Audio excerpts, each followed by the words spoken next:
Hello, everybody. Welcome back to the Glory Glory My Night podcast. I'm your host, as always, Kel Quinn, and Brish is back with me again today. How's it going, mate? I've been better, Carl. I've been better. I think we've all been better after the elation of winning 3-0 away from home at the weekend. We were brought crashing back down to earth last night. Now, just as I was saying off air, if under ordinary circumstances, a 3-3 draw against Galatasaray in Turkey would normally be a great result. But because we were so desperate for a win, uh, and we were 3-1 up, 2-0 up, and came away with a draw, it feels like a defeat, and it could be the death knell of our Champions League campaign. Or remarkably, we have 4 points from 5 games, and we are still in with a shout of going through to the next round. I just can't believe that. It has to be the strangest group that I've ever come across. I mean, Uh, all the stars have to align for us to get through. Yeah, we have to beat Bayern, obviously, was a major if, and the other two teams have to draw, and then Yeah. we would go through. So, I mean, that's not beyond the realms of possibility. Like, Bayern, hopefully, are on the beach in a manner of speaking in the Champions League group. You mean last night they didn't even beat Copenhagen at home, which if Bayern had something to play for, I bet you they would. So that probably bodes well for us playing Bayern at Old Trafford. They might even rest a few players, but yeah, for the other game, I think in game week 6, I think it'll be a bit like last night. They both have to win, so they'll both be going at it, hammer and tongs, and hopefully it's another 3 each draw in Copenhagen. But yeah, back to last night. We get onto the positives in the second part of the show, but we have to start with the negatives. The one obvious one is Onana, who had a dreadful display in goal. Didn't cover himself in glory for any of the goals. The second one, he basically just threw it into the net. It was absolutely shambolic. Um, the first one, I think the wall just failed to do its job. I think there was two Galatasaray players alongside the United wall, and then Fernandez then to the other side of them, and they just split, and then the ball went between them, and Onana was caught flat-footed because he gambled, went to his left, and the ball went to his right. Um, Now, as my I have heard today that it's a new rule in football that attacking players aren't allowed in the wall anymore. And obviously, if that's true, then that law wasn't enforced last night. But United should have got more personnel in front of those Galatasaray players, in our wall. They were it was amateurish really, all round. Um, and the third goal, I mean, it was a great strike. But Onana was beaten at his near post. So I know you were particularly annoyed at Onana's performance last night, Bruce. So what's your thoughts on it after having 24 hours to reflect? It still feels terrible. Usually, I don't like to comment in the aftermath because it gets quite heated, and I like to leave it a day or so in the hope that I calm down. But yeah, just looking back, I still feel just really down and deflated about it, to be honest. And this isn't the first time, and this is a part of his game. And when we look at our Champions League campaign, really, he's been the difference in a negative manner. Um, Honestly, the first game against Galatasaray at Old Trafford, I don't know how we lost that one. It was a mad result. Against Copenhagen away, I mean, we were in total control, and then Rashi gets sent off, and then everything just capitulates and whatnot. Um, so yeah, and then yeah, even for the first goal though, Carl, yesterday, I mean, for me, it's up to the goalkeeper to organise the wall, right? So he needs to take responsibility there. Absolutely terrible. The second one, I don't know what he's doing. The third one, I can at least say, you know what? If nothing else, it was a wonderful finish. And he doesn't cover himself in glory. The fact that he just flaps at things, he's like a fish out of water. He just dives for the sake of diving. See for the second goal, if he just stood still and let the ball hit him, he would have saved it. Um, Yeah, I don't he know. likes to make everything extravagant when it doesn't need to be. Um, yeah, he reminds me of Al Munya used to do this for Arsenal years ago. He just used to make the simple look extravagant. Yeah, it's really really concerning now. One thing I have to ask you: do you think it's time now to give Bayenda a chance? See, this is the thing. I mean, I've never seen the guy play, you know. So with no reference as to where his footballing ability is, I don't even know if I can say with confidence we should let him play. And this is the other thing with Onana. I mean, it's all good and well trying to take him out of the firing line, but he's not a young keeper. It's not the same situation as when De Gea came in and we were like, oh, you know what, he needs time. Like this is a big step up for him, and he's what 20 years old.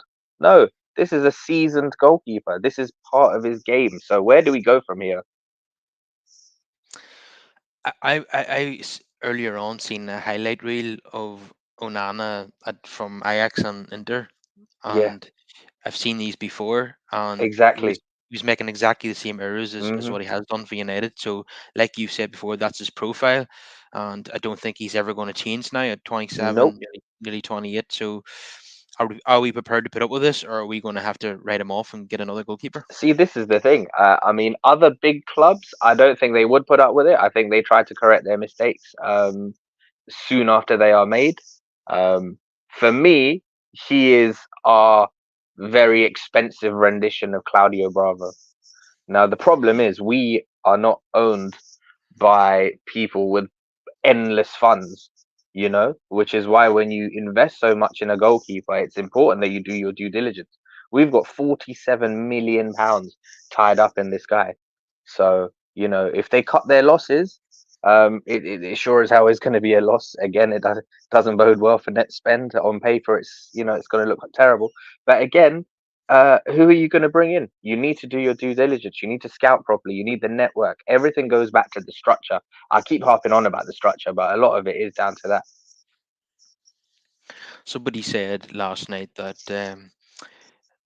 Henderson was available, and it wouldn't have cost us anything. He hasn't been fit for the whole of 2023. What use would he have been? Uh, Exactly. I mean, I'll tell you what, that's one of the very few pieces of business we did, which is actually very good. I'm not sure how we conned Palace out of 15 million for him. He's not made his debut for them. So yeah, I'm not too fussed about that one. well, he made his debut in the League Cup against United, and he went off injured in that game. And I think that's the only football he's played all year. So I don't know what that comment was all about, but um, Bienda is going to play anyway if Onana goes to Afcon. So, and I've heard today, according to some pretty reliable sources in the media, that Onana is concerned about going to Afcon because he might come back and be number two. So if that's true, then he obviously rates Bienda as a goalkeeper and thinks that he has the capability of taking his place. Now he's younger, he's obviously a lot cheaper. It'd be brilliant if he worked out to be a really good goalkeeper because that would be a nice bargain for us. But we need to get a look at him. We have no idea what he's Yeah, about. exactly. I've got no sort of bearing of what to expect for him, there's no barometer. So yeah, it would be like throwing him in at the deep end, by the way. We have got a lot of fixtures coming up in December as well. So yeah, it might not be a bad idea to give him a shout in December just to see what he's about. Like in the same week that we've got Bayern Munich, we've got 3 games that week. Chelsea, Bournemouth, and Bayern. Not exactly the easiest game to come into. No, no, all 3 days apart as well. So it's ridiculous. Yeah. So yeah, like you say, I'm hoping that Bayern switch up this one for that final game because yeah, it's difficult. A there was turnaround 3 days after Bournemouth, I believe. Sorry. there was a rumor today that the manager will give Onana one last chance, and if he makes another error Mm, that leads to a goal, then Bayende is going to come into the team. It wouldn't surprise me if that was the case because I'm sure the manager's getting frustrated now. But it's on him. It's his signing, yep. and we know that because it's another one of his signings that he's worked with before. Ten Hag's recruitment was being praised last season. Now it's really been called into question, Mm. and a lot of these players come with him. And it's if Ten Hag doesn't survive, then a lot of these players are not going to survive either. I don't think. Um, yeah, there's been a lot of mistakes made in the transfer market, and we're hoping that the new co-owners can make a huge change to that. But that process is obviously very very slow. t- and there's definitely going to be no change in the manager till Radcliffe has his feet under the table, because Glazers are not going to appoint a new manager when they're about to hand over control. So Ten Hag is still going to remain for December at least. But how long he remains will depend on in the results in December. Some very, very tough games, and the next one is very tough as well. Newcastle away. I mean, Newcastle's away form has been a bit patchy. They lost to Bournemouth away, but at home they've got the capability of just blowing teams away. And they did it again last weekend, even with the injuries that they have. Um, Absolutely. And you saw how they sensed blood and capitalized on errors. Poor Thiago Silva. What a wonderful seven he's been to football. But, I think age is finally starting to catch up with him at the age of 39. So, yeah. If we make any mistakes, then, yeah, they're going to be there. yeah, I think 39. Being in the Premier League at that age is probably the last league that you want to be in. Absolutely. I mean, it's a testament to him that he's still even playing in the Premier League. But I think that match highlights that it's probably time for Thiago to move on. Yeah, they punished him ruthlessly for his miscontrol, or giving the ball away there. Yep. When I mean, Anthony Gordon is young enough to be his son, so I think half the players at Chelsea are as well, to be fair. yeah, yeah. Um, yeah. So back to United's performance last night. Lots of stuff to be happy about in terms of the attack and play. On the goals, I mean, probably should have scored more goals, to be fair. Mm. Um, yeah. Eagle Eye Football says what's going on with the Nana. Yeah, that's what we just talked about there. Nana's can't afford any more errors, or I think Bayenda will come in and take his But place. But this is the thing, though, Carl. Like, even if he goes on a little run, like he has been in the Premier League, he's been decent. But we know that every couple of games he's got one of these in him. yeah, ever since Copenhagen at home, Yeah, he's basically been in good form. But we're back to square one again with last night. I mean, it wasn't even like a really good performance or one error in the game that led to a goal. He was just terrible all round last night. Um, absolutely. And even when he is on good form, I just feel like there's extra emphasis on it, and we applaud what should just be a routine save because it's him, and that's not a good place to be. yeah, ha- have we got a little bit carried away with his performances since Copenhagen at home, because he was so bad before that, that we're applauding mediocrity? Do you think that's been the case? Absolutely, absolutely. We also need to discuss his distribution as well, because that was one of the points that people made bringing him in, and it's Well, not been great. and it was particularly bad in the Galatasaray home match, where he got Hmm. Casemiro sent off with a really poor pass. So he cost us in both Galatasaray games. Yeah, Now, even the Copenhagen one, Carl, even the one at Old Trafford, there was the penalty save at the end, but yeah, he didn't cover himself in glory. yeah, you could argue that the Copenhagen home game, he's responsible for, in part responsible for our only win of the Mm, group, but he's also cost us in at least both the Galatasaray games, and absolutely. maybe you could argue Bayern and Copenhagen away as well. The Uh, Bayern one's probably the only one I wouldn't uh, have too much of an issue with, because on another day, yes, we could have got something, but on another day, we could have conceded six. They were the superior team. but if you remember, he beat a Leroy Sané effort from the edge of the box. He threw Yeah, that in as well. yeah, Uh, yeah. And it's really detrimental because obviously we know our struggles up front and struggling to score goals. But in these games when we are scoring, you need to keep clean sheets. You need to keep the opposition at bay. But when you give such simple goals away, it's almost an impossible task. Rich says also, it seems like whenever Garnacho shushes the crowd, you lose. Well, actually, he did that at Grayson Park when he scored the overhead kick, and we didn't lose that game. Yeah, I think Garnacho is very antagonistic. He's a cocky young player, and he's not going to change in the foreseeable future. Um, The referee even had to have a word with Bruno because Garnacho was antagonising the crowd. I think Istanbul is probably the last place on earth that you want to be winding up the home fans. Um, you probably seen before the game the big welcome to hell. Yeah, I mean, we saw the crowd change as well as soon as they got one back. Like you just had a massive roar, and yeah, it was ridiculous. Yeah, they were booing our every touch of the ball as well, Yeah, ferociously. Ten Hag apparently said before the game that if they're booing us in possession, that's a good thing because it means we have the ball. mm, Um, but all the talk meant nothing because we didn't get the job done. I think it's almost reminiscent of the Copenhagen away game. We were yeah, 2-0 up, 3-1 up. cruising, absolutely cruising, and we've chucked it away. Got no one to blame but ourselves.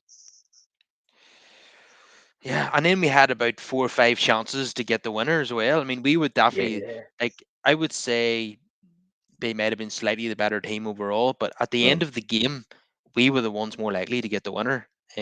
yeah, On Palestri, I have to bring this up now. I like the player, um, always capable of getting an assist and going directly at defenders and causing havoc. But one area of his game that it's an obvious weakness is his shooting. It's really poor. He it had was. four. He has about Sorry, he had about 4 chances last night yeah, and didn't score any of them. The one in particular where another one was aimless balls from Dallo to nobody in the box. It ricocheted around and then it failed to Palestri about 6 yards out. And rather than just putting it into the roof of the net, he hit it straight at the goalkeeper. Um, yeah, and I just looked at the stats. He hasn't scored for club or country. Um, 18 appearances for his club, and a lot of them being sub appearances, and 18 appearances for his country as well. And the only games he scored in really are preseason friendlies. And his shooting is always, even before last night, his shooting looked so weak. So I didn't understand why the manager brought him on to play on the left hand side, and took Garnacho off, not a a place on the pitch that he's familiar with. Um, and you had to keep Garnacho's goal threat now. You had to keep him on, and he kept. Anthony probably had one of his better games, but I mean, if you're going to bring Palestri on, you have to play him on the right. So once again, Ten Hag substitutions were a bit strange for me. So, how did you see it, Brush?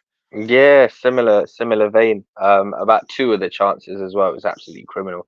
I was gonna say he's kind of reminiscent of Park Ji Sung in the way that it's the right place, wrong man.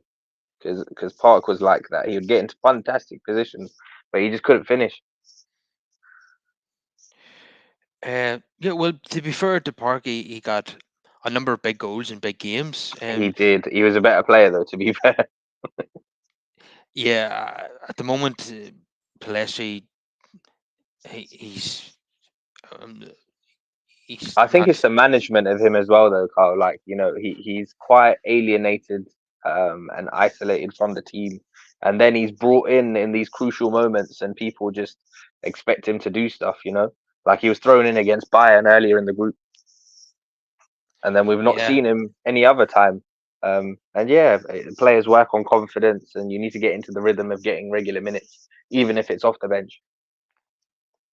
I was going to use an expression there about his lack of ability to score goals, but I don't really want to use that expression on air. Um, but yeah, he just doesn't. It's something he needs to work on is his shooting. Otherwise, he's never going to be a top level player. All top level players know where the back of the net is, and last night, in front of goal, it simply was not good enough. Um, he- Rich here says is the bigger concern that you regularly drop 2 goal leads. Massive concern. It shows a mental weakness with this team. Yeah, Um, but it also brings me on to the tactics. Now United, when they have 2 goal leads in Europe, they're especially last night throwing bodies forward and then getting caught out on the counter attack. I mean, there was times there was just a big gaping hole in the midfield, which led to Bruno committing cynical fouls on the edge of his own penalty area, and then GX scoring with the aid of Onana from those free kicks. Um, when you're 3-1 up you should be getting your foot on the ball and just knocking it around, toying with the opposition, quietening the crowd down. You don't go chasing a fourth goal, throwing six men forward. It was just ludicrous.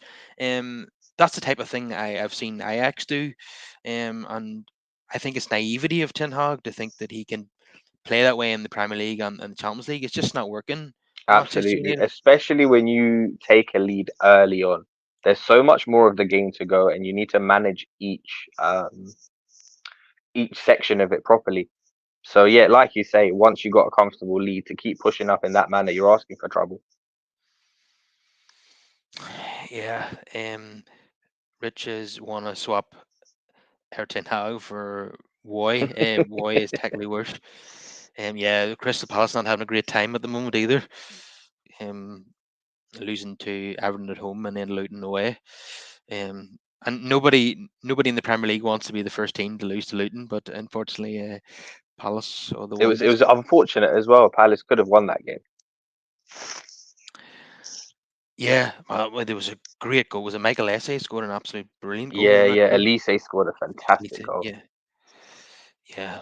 bested only by Garnacho at the weekend. Well, nobody's going to beat that, are they? Yeah, yeah. What I'm really pleased regarding that is that Garnacho carried that form into the Galatasaray game. He did. hmm He hasn't been resting on his laurels or thinking that I've done my bit for a few months. He wants to score in every game, and he's now. Now do you remember? It doesn't feel that long ago, weeks ago, months ago, we were saying he only ever has an impact from the bench, and he doesn't do well when he starts. Well, now he's the first name on Yeah, the team yeah. sheet. Well, now, yeah, yeah. So yeah, it's fantastic to see. It was one of the bright spots of last night, and wonderfully worked goal as well. In the build up to that, I thought Hoyland did very well with his hold up play, and then the quick pass and move, and yeah, fantastic finish. Uh, That reminds me of another substitution on the 57th minute mark. mm, Martial coming on for Hoyland.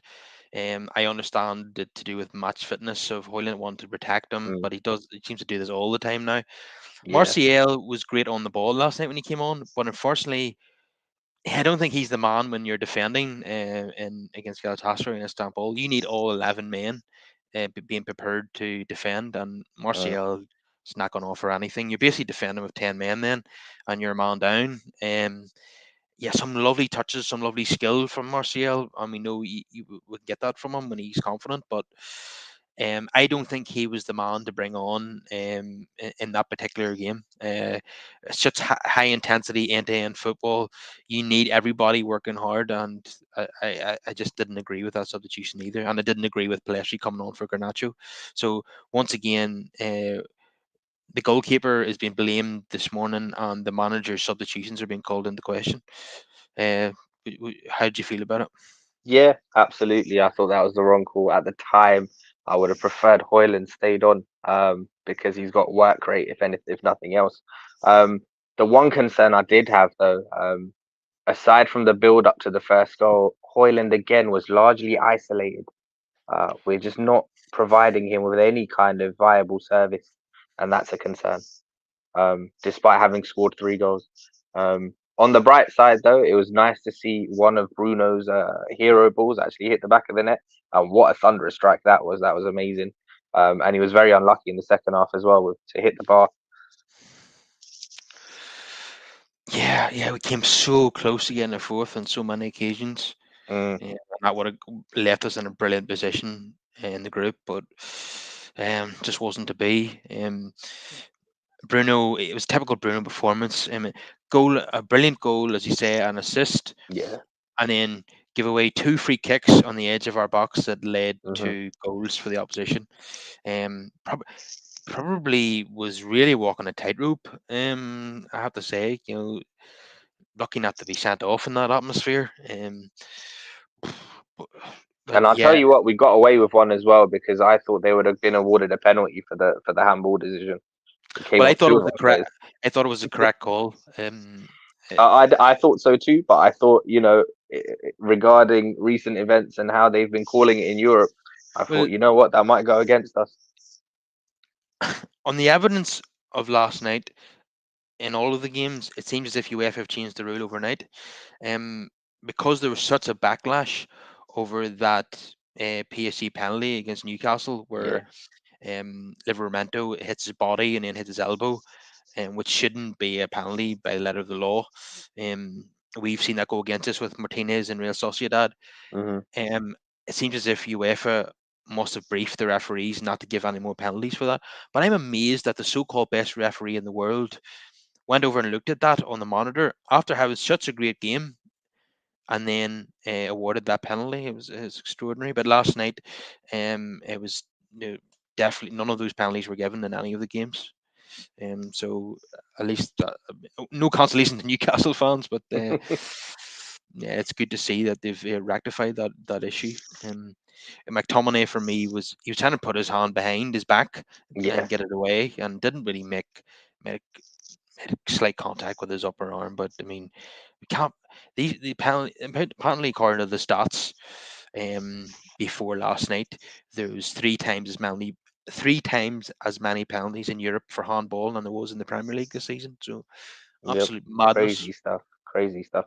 On the subject of Scotty, shout out to him. It was a very lovely worked goal. Great move. Uh, Clinical. I like to see that. But Absolutely, and an assist for 1B as well. yeah, yeah. I actually thought maybe he could have been released a tad bit sooner, so I thought we might have fluffed it. But no, it was very wonderfully worked. He's coming on leaps and bounds 1B in terms of his attacking output. Um, you know, and in Copenhagen, he was involved in the opener as well. So and Dallo again when he came on, like I said earlier, these aimless balls into the middle. Mm, Either he doesn't look up and pick somebody out or look for a run. He just fucking ace hits it and hopes. Even the assist for the goal of the season for Garnacho is behind him. Garnacho only has to go for the overhead because the ball's so far behind him. Yeah, I just don't rate Dallo at all, to be honest with you. Anyone who listens to the show will know that. bench fodder, isn't he? Really, he's just a utility man. He just offers coverage on left and right hand side. A utility man only plays far too often, in my opinion. Um, um, so, what did you make of the decision to start Amrabat over Kobe Minu last night? I didn't mind it. I didn't mind it. I was willing to, to see where it goes because obviously with Kobe, we know for me he was man of the match against Everton at the weekend. But he is very young, and we do have to manage him. So I wasn't too fussed about not starting him. I thought he came on and had a good impact. I was quite impressed with him when he came on. He's mature beyond his years, isn't he? Yeah, absolutely. Great calmness and composure on the ball. If I don't want to criticize him this early, but he was partly responsible for the third goal because it was his man that got away from him and lashed the ball into the corner. Probably should have done a wee bit better there. But yeah, I think he was brought on at 3-1 um, to basically control the game. And he did quite a bit of that, but wasn't able to arrest the chaos too much, unfortunately. Well, it wasn't helped by the fact that Onana threw one in about 5 minutes after he went 3-1 up. Yep. Um, and then there was just an onslaught then after that. But yeah, I think Kobe Minu is going to be a massive player for Manchester United in the Yeah, future. at the moment it looks that way. But yeah, again with that kind of stuff, though, it comes down to age and experience. In time, he will improve that aspect of it. But yeah, no, take nothing away from the finish. The finish was great. But then when you see it on the replay as well, the goalkeeper just flaps at it again. Yeah, the ball's past him before he dives. Yeah, yeah. A lot of the time, that's what makes it look worse. He just dives for the sake of diving. Sometimes it's ridiculous. And it is not to go back to this debate again, but his diving is noticeably slower than De Gea, Hmm. which I'm sure that's probably And I mean, we've been on this platform speaking about it many times, and I like my goalkeepers to have their fundamentals. Shall we bring him back in January? Listen, the papers are going to have an absolute field day. There's no doubt in my mind that towards the end of December, we are going to be linked with Dave. Because he has no club. Yeah, he's got So no club in it, so he's just chilling. I've seen one or two photos and stuff up on the Instagram as well, where he's chilling with some of the lads, restaurants in Manchester. So yeah. it would be quite romantic. Like, remember that time that Paul Scholes came out of retirement? Yeah, it Um, might it might be like that. It might be like that. yeah, it was the Manchester Derby. It was third round FA Cup, and then out of nowhere there was a name called Scholes on the bench for Manchester United. We're like, what? So maybe third round FA Cup in January, you'll see out of Yeah, nowhere De Gea will be starting the game. That would be quite a yeah, story, wouldn't it? it would. Um, It would. Listen, it really isn't outside the realms of possibility because, like I say, we've got no idea whereabouts Baynder is in terms of his ability. So yeah. yeah, well, if Bienda was given a chance in December and he wasn't very good, then Hmm. we'd almost be forced to look at David again. Yeah, in the same way how he ended up with Johnny Evans, like it really wouldn't shock me with this club. Yeah, well, Uh, if that happened, then anything's possible. yeah, exactly. Yeah, Yeah. yeah. I thought Amrabat was doing okay, much better than what we've seen from him so far. Mm, He was doing a good defensive job, but not doing anything to control the game the way Kobe can do. So, he can. I think Amrabat is good in a low block situation, but not good with the ball at his feet. I expected much more from him, to be honest, in that respect. yeah. Um, but very But very early and he to picked up bring a him off yellow after card as well, didn't he? Yeah, I suppose that was one of the reasons why he came off. There's a Yeah, lot of yeah. yellow cards for United. And another thing though Um, with Amrabat, I mean, we have to keep in mind, th- a lot of people gassed him up because of the World Cup, and we've known in years gone past, tournament mm, players don't always turn out to be the best long term. Um, and another well, thing, if he was as good as people said he was, he wouldn't be at Fiorentina at the age of 27. yeah, and another former Ten Hag player who's ended up at Old Trafford. Yeah, yeah. Um, but I thought because he had such a good game in the Europa Conference League final against West Ham, I thought, Mm, well, the World Cup's not just a fluke. Then he must actually genuinely be good. But we've yet to see much of that at Old Trafford, really. yeah. Um, Last night I think he was doing a decent job. I mean, I think Hmm. we're 3-1 up when he went off. Yeah, we were Um, cruising. We were absolutely cruising. Like yesterday, I can't fault the outfield players too much yesterday. I thought we'd done the majority of things that we needed to do right. I thought we did. But we're just not helped by these kind of clangers. And but then yeah, everybody's head just drops, doesn't it, collectively? And yeah, it must be very demoralizing for the outfield players as well. You work so hard to get the lead and whatnot, and then when something like that happens, what are you to do? yeah, but it's not just the clangers from the goalkeeper. It's the being us being too wide open again, Again, and that goes down to management, doesn't it? And yeah, naivety and not being able to see out games and be a bit more pedestrian in the Champions League. Like you'll remember, like Fergie famously used to play very boring football in the Champions League because he sussed out what was required to get results. yeah, I would have been quite happy to just win 1-0 last night and Yeah. play for a clean sheet. I mean, we'd all be sitting here delighted this morning. But instead, we're furious after a 3-3 draw, and Hmm. um, yeah, I would have happy to quite go there, play a low block, and get a goal from a corner, and just walk away with the points. But we have definitely been the most entertaining team in the Champions League group phase. But we've we've got 4 points from 5 games, so entertainment means nothing. Do you know what United actually reminded me of last night? Arsene Wenger's Arsenal team in his last 10 years in charge. Yeah, they played some fantastic football, but yeah, they just couldn't get the job done. Yeah, just naivety, throwing lots of Hmm. bodies forward, looking for more and more goals, Yeah, and then even in the dying minutes, they would go and attack instead of just keeping hold of the ball. yeah, um, or like Brendan Rodgers' Liverpool team were quite like that too. I mean, Yeah. everybody remembers them blowing the 3-0 lead at Selhurst Park. I mean, Rich will Hmm. remember that too. He'll have fond Ah, memories of that Dwight one. Gale. Yeah, that what a night Yeah. that was. What a night that was. I mean, I'm sure you and Rich were celebrating together that night. Yeah, fond memories of that one. I have to say. Yeah. Yeah, I'm not sure what was better that night or the Demba Ba goal at Anfield where Gerrard slipped in. It's Hmm. probably the Gerrard slip one, if I'm being Probably the honest. Gerrard slip for me, but yeah, they're both up there. They're both up there. We should be careful what we're saying now because we've got a Uh-huh. trip to Oh, Anfield on the mate. Oh, horizon. 17th of December. Yeah, it's already marked in my calendar, unfortunately. So literally after that week where we've got three games, finishing up with Bayern Munich, 5 days later we're at Anfield. At least it's a 5 day gap and not a 3 day gap, which we had this Yeah, week. yeah. But yeah, I'm not looking forward to that one at all. My preparation for that is just to do my Christmas alcohol shopping a week early. Yeah, to be honest, if you go into it just expecting nothing, then you can't be disappointed. Yeah, yeah, but then with this team, they always find new ways to disappoint us. Like last year, I wasn't expecting much, but I wasn't expecting seven.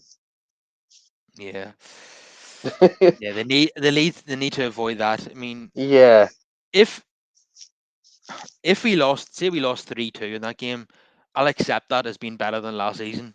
yeah, it's all about the manner in which we lose to me. Like, obviously, we're gonna lose games, right? But yeah, it just depends if we give a good account of ourselves. Yeah, it'll be interesting to see if the mentality of the players has Hmm. improved in since the 9 months between the 7-0 and the latest journey to Anfield. Yeah, that's the Um, thing. But then in games like this as well, I also fear that some of the players that we've even been praising, you need to look at the opposition we've been playing against. Come top end of the table, we're going to have the same issues. It's going to be the same mhm. faces that come in for criticism, and honestly, they're not up to that level. So it's one of those. Yeah, a lot has been made of United's form in the league, most informed team in the league, Yeah, but all those wins have come against teams in the bottom half of the table. yeah, yeah. It's teams that we should be beating, and we've stumbled across the line to beat them. Yeah, all apart from the Everton one. Well, Yeah, yeah. even then, at 1-0, Everton had about 5 chances and squandered them. Absolutely. Do you know what? I was a little bit surprised that we managed to make it to half time 1-0 up. Because the last 12 minutes, I hated it in the first half. I just wanted it to be half time so badly. And it was really after the second goal that their heads dropped. Yeah, and a VAR decision that went our way, and it was the correct call. Yep. But I was surprised we got it. And again, Um, mitigating circumstances as well, you could argue, because I figured that, after the sanction they got hit with as well, I thought it could go one of two ways.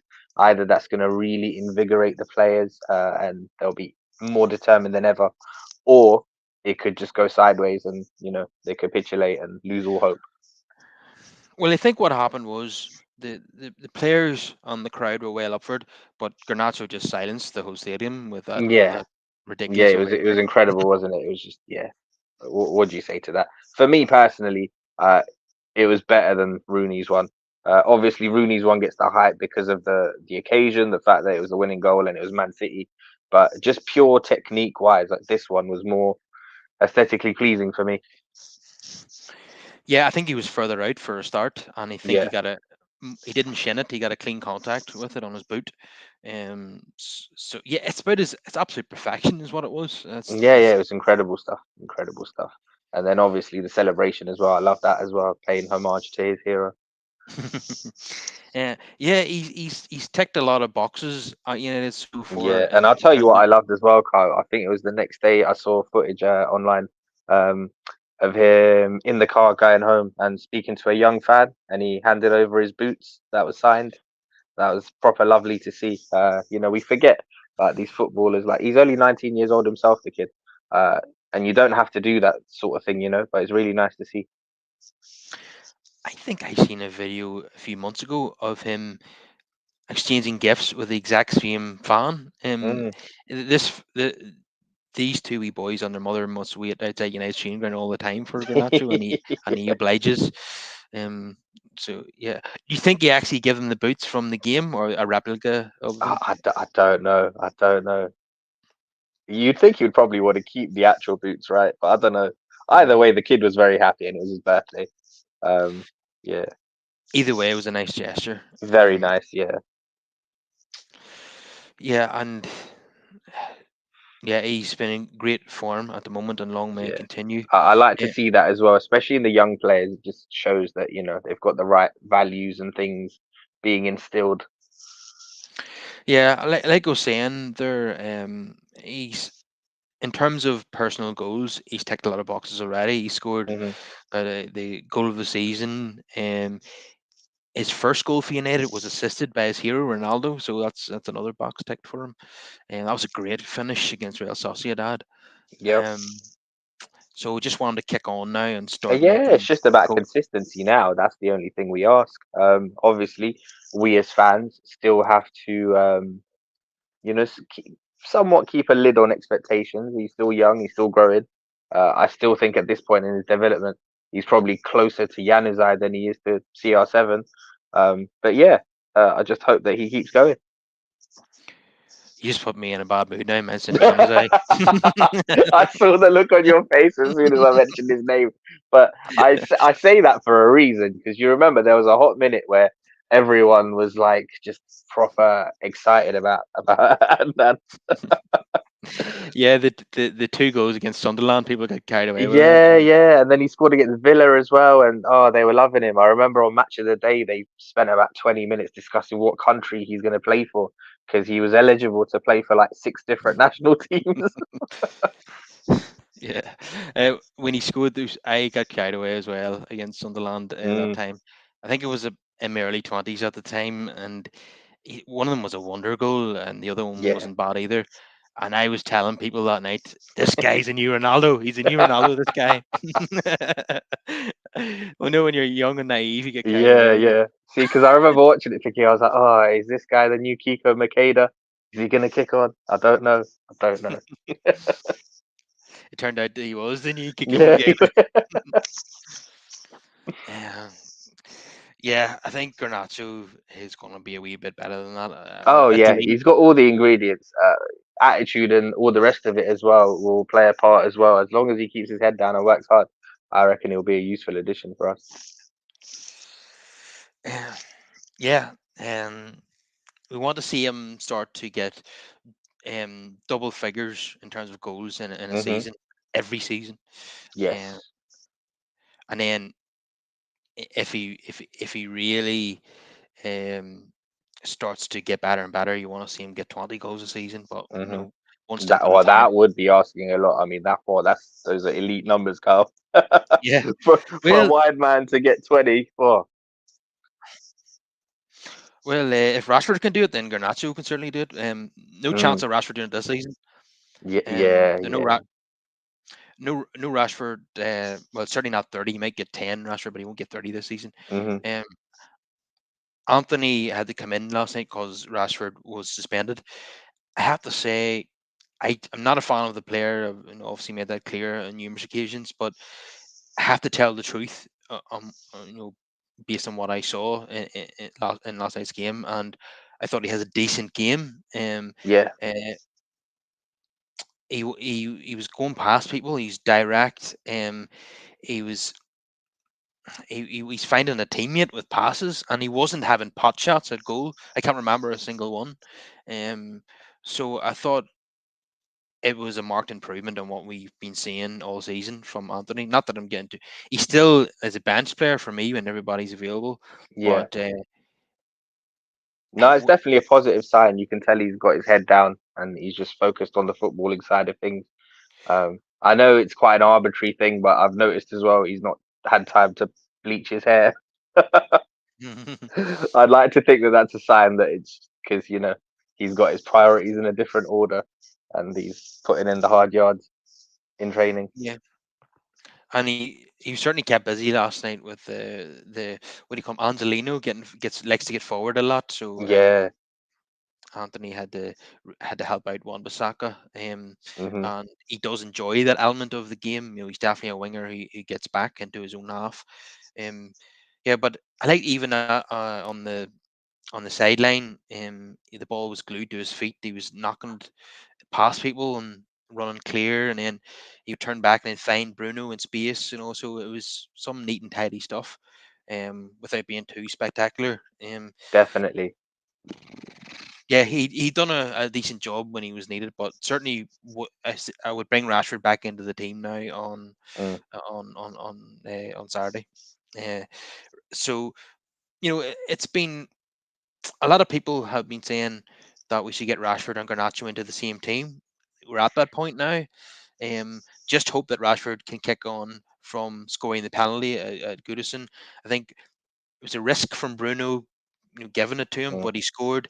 And the hope, obviously, from Bruno there was to give him confidence and to get him back. Yeah, I don't really see the backlash, to be fair. If he missed, fair enough, but he scored, so you can't complain really. And if Rashford now goes on another purple patch, then everybody will be praising Bruno for that gesture. Let's hope so. That's what happens. So, and quick rundown of player ratings from last night. These are going to be fun. Um, Onana 0. Um, Wan-Bissaka 6. Maguire 6. Um, I would say Lindelof 5. Luke Shaw 5. I mean, the back four. I mean, we conceded 3 goals, but the back four weren't horrendous. They were just constantly under pressure because the midfield went missing. Yep. Um, uh, Scott McTominay, yeah, 7. I'm gonna say. Amrabat a 6. Uh, Bruno only a 6 because of giving away those free kicks that led to Mm. goals. But I mean, he almost had no choice, at least with one of them, because we were being it was a counter attack and we are being outnumbered, and he couldn't allow the guy to have a shot on goal, so I suppose he had to take him down.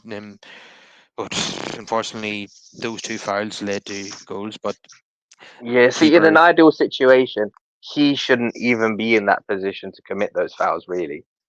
Um, yeah, it was because of the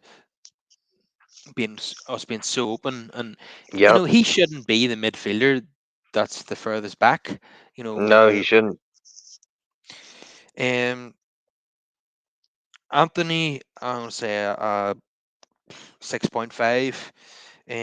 Probably his highest mark since last season. Mm. Um, Garnacho 7, and Hoyland, I think, and a 6. And substitutions were uh, relatively early. A couple of them were anyway. Kobe Manu 6, and Martial a 5. Plestri and Dallo were on very late, and Plestri's finishing was very disappointing, as I say. And Ten Hag, um, yeah, well, obviously he signed Onana, so he has to take part of the blame. Last night's tactics had to be called into question. So yeah, it'd be a 4 for Eric Ten Hag. Um, so as I said earlier, if we beat Bayern and the other two teams draw, then we go through to the knockout stages. It's almost like buying a lottery ticket at this moment in time, isn't it? we need Um, so many things to go right. so we're going to be watching that Bayern game, and if we're lucky enough to be leading, Yeah, then we're going to be constantly following what's happening in constantly Copenhagen. updating, refreshing that game. Yeah, yeah, It's going to be like the 38th game of the Premier League season when you're in a title race. You're following what's happening next door and hoping that they. But yeah, we just all we need to just hope that nobody wins that game. Uh, yeah. Now, The thing if is, though, funny enough, I can't actually call that game. I reckon it could go either way. So yeah there's they drew, every chance that that could end in a draw. yeah they drew in the reverse fixture. So Yeah, yeah. So we just need to do our part and hope for the best. um, if Bayern beat us, then we are out of Europe completely. But Yep. if we beat Bayern and one of those other two teams win, then it's the dreaded scenario of Thursday night football. Yeah, see, so yeah, it's interesting. I know we're very divided as fans on this one. For me, like, the point of football ultimately is to win stuff, right? So I would rather be in a competition than be out of a competition. But So then it can affect your league form. Thursday, Sunday, Thursday, Sunday, Thursday, Sunday. yeah, but again, I think it's good experience because ultimately, if we want to get back to the top, we're going to have to deal with managing Europe and the league,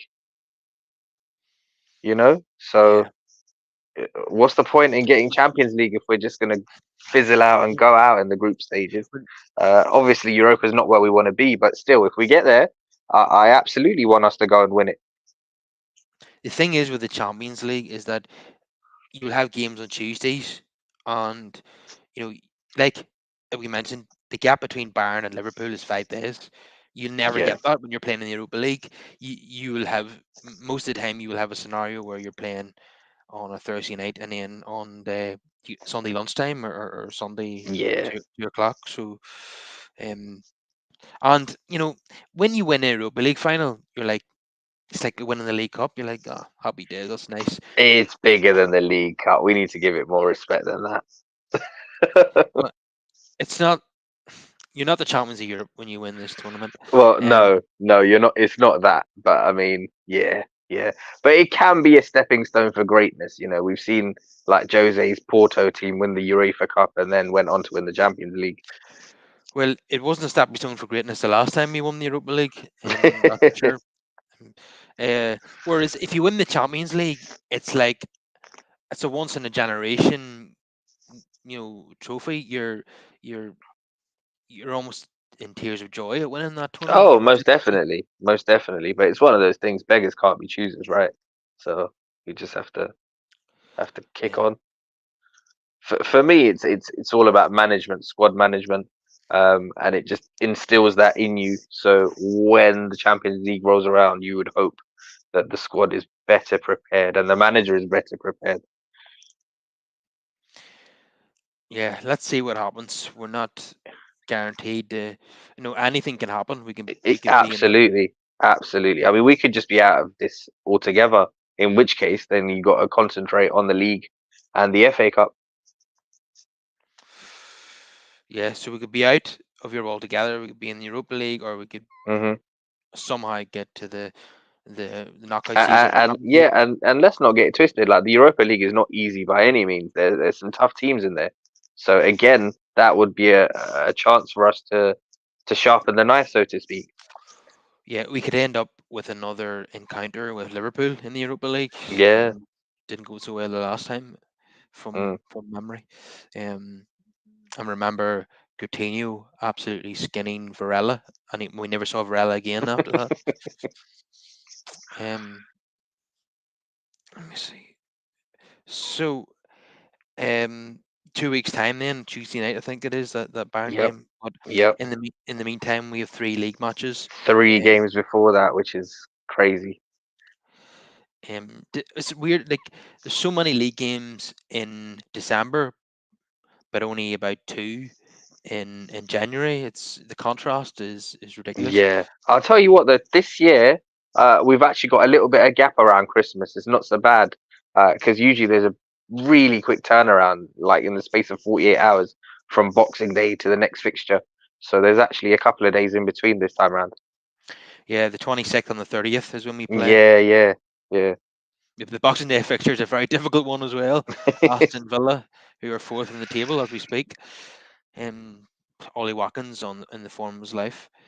Uh, all round good team under Unai Emery. So yeah, yep. it's not. We even got away to West Ham is never easy either. With that No, Donovan no, out it before isn't. Christmas. Yeah, Jared Bowen's on fire. I mean, yeah, we've got Forest and Bournemouth in December, but apart from that, the rest of them are very hard games. And starting off with Newcastle, Hmm. um, they have a habit of blowing teams away at St James's Park. Uh, PSG and Chelsea have been victims of that. Oh, remarkably, Liverpool won 2-1 at St James's with 10 men, and Yeah, when oh, 9 men, I think it was. I think they got 2 sent off.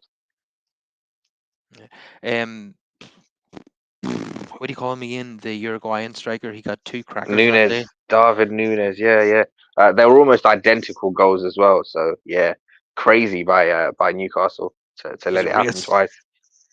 a real smash and grab there from Liverpool. Yeah, yeah, absolutely. Yeah. On Arsenal, St James's will consider themselves unlucky because I mean Mhm. that goal probably should have been disallowed. I think the ball was out of play and there was a clear person in the back. It's s- it's another one of those bizarre VAR decisions. Um, but yeah, they have a great home record and will do very well. I think probably take a draw in that game if I'm being honest. That would be a decent Mm. result. And then, but if the draw is only a good result if we beat Chelsea at home. I think we have to win our home games. But Absolutely. Chelsea are a real Jacqueline Hyde team this season. They can be Yeah, very you good. don't know which one's going to turn up, do you? And they have got individuals that can cause you problems. Yeah, they can be very good one day and not so good the next. I certainly don't think it's going to be as easy as last season against Chelsea at Old Trafford. I think No, no.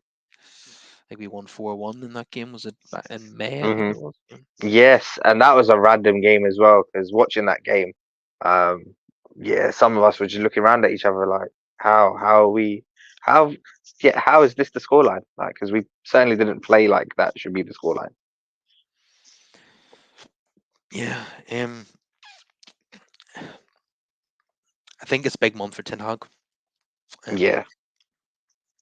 if he if he gets slapped around in a few of these games, then Mm, and with Radcliffe coming in January probably, then he's walking a thin line. Um, I think it's inevitable that he'll go anyway, unless, which is not going to happen, unless he's in a scenario where he's winning 10 games in a row, he's blowing everybody away, and United are challenging for the title. Then obviously he can't be sacked. But I think the new people in charge will want to make a change. So Ten Hag mm. But needs to do better. even if they do though, it will probably be in the summer, right? I don't know if they'll just destabilize things as soon as they come in. Well, it depends how bad it gets, really. Yeah, yeah. Also, we'll have to see how the transfer window unfolds as well in Jan. I'm sure you've heard the rumors this week about No, Timo Werner. don't. What is it with this club and targeting loan signings that don't score goals? Yeah. Yeah, let's get a player that flopped at Chelsea. He's gonna be the Yeah, victim. yeah. Like he's proven beyond any reasonable doubt that he can't do it in the Premier League. I don't think he's a bad player, but I just don't think all players are suited to the Prem. Yeah, I watched a lot of him at Chelsea, Yeah, and I've never seen anyone miss so many chances in my life. incredibly frustrating. Incredibly frustrating. Yeah, so I wouldn't be excited about that signing at all. Yeah. What I want to do is, if we're going to make a January signing, let's make it Ivan Tony. If we're not going to make a signing in January in that position, then I would wait to the summer and Hmm. try everything we can to get Ferguson in from Brighton. That would be ideal That for would me. be incredible. But again, it depends on budget and stuff, right? N- Because of how much we spent on Hoyland, I don't know. I don't know if we've got the facilities to get a Ferguson in as well. Well, one thing that we will have, um, maybe in January, but definitely in the summer, um, over a 3-year cycle, owners are allowed to put in 105 million of their own money. That's never, Hmm. obviously the Glazers have never put in their own money at United. Yeah. So Radcliffe could increase our budget by over 100 million just by Mm. putting in his own money. So that is something that we'll have that we didn't have before. So that might help us in the market. But the most important thing is that we have the correct structure in place and have the right people in these roles. Absolutely. That's the key thing. Scouting, everything. It needs to start from the grassroots, from the bottom up. Yeah, let's see Paul Mitchell in there, totally rejuvenating People the that, place. yeah, just people that know what they're doing. Yeah, and a given proper power and responsibility. Yep, yep. And let's see some, them unearthing some gems who come in on the cheap before they make that next move. Yeah, but obviously they'll have to be absolute top quality because Yep. when you're bringing in a youngster with good ability to Yeah. RB Leipzig or Monaco, that'll be good. That's good for them, but they have to be on a different level to come to Manchester United and be in the starting 11. Yeah, that's the thing. But this is the other thing as well, though. I wouldn't mind if we just identify players with potential, bring them in on the cheap, and then loan them out to aid their development. Yeah, or like Chelsea, they've turned that into a business. Yeah, So they have a very successful one over the years, which is why they are able to splurge and the net spend. I mean, before Todd Bowley, like the net spend was very good. I still think they're going to be in trouble once this 3-year cycle has passed, because if you look at their books, the they spent over 1 billion. They haven't brought in anywhere near that amount. So They've taken a huge gamble. The problem they're going to have is if any of these young potential players, players with high potential, and they have signed players with high potential, but if they fail to meet the mark, then it's a huge loss for them because they're going to be stuck with these players because they're on such long contracts, and you're not going to claw back anywhere near what you paid for them because you paid over market price.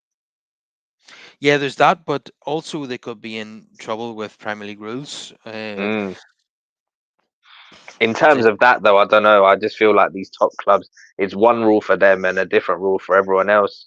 I just feel like, money and power dictates these things, unfortunately. well, all eyes will be on what the Premier League going to do with Manchester City following the Yeah, Everton. absolutely, especially after the Everton thing. So, yeah, obviously it's different cases and, it's a lot swifter to move to the Everton one. But yeah, everyone's going to keep their eyes on the City one and see what happens there. If City are given a fine and no points deductions or relegations, I will go Mm. to Goodison and join in the protest myself. That's how strongly I feel about it. Yeah, I mean, what does a fine even mean to them? They've got just Nothing. bottomless pits of money. It doesn't mean anything to any Premier League club at this stage. A Yeah, fine. yeah, it's true. Yeah, It's true. they're like bring it on. What really hurts is points deductions and relegations. Yeah, Yeah, I think the disgusting thing, or the heartbreaking thing for Everton fans was, had they gone into administration, they would have been deduced 1 point less. yeah. And today it's come out that Everton could face more deductions. Ah, it's, Mm. it's mental, isn't it? They're going to feel like they're being picked on now. Yeah, yeah, and they've got a state-of-the-art new stadium in the works as well. That's gonna look crazy in the championship. Yeah, yeah, they're going to have to win more games than they thought to survive the drop. That's for sure. Yeah, yeah. Um, I do so think they will what survive is your though. prediction for Newcastle? Ay, ay, ay. Ah, it's a difficult one. That one. It's a difficult one. It's so many threats I'm worried about, from Joe Linton to Trippier to Isak.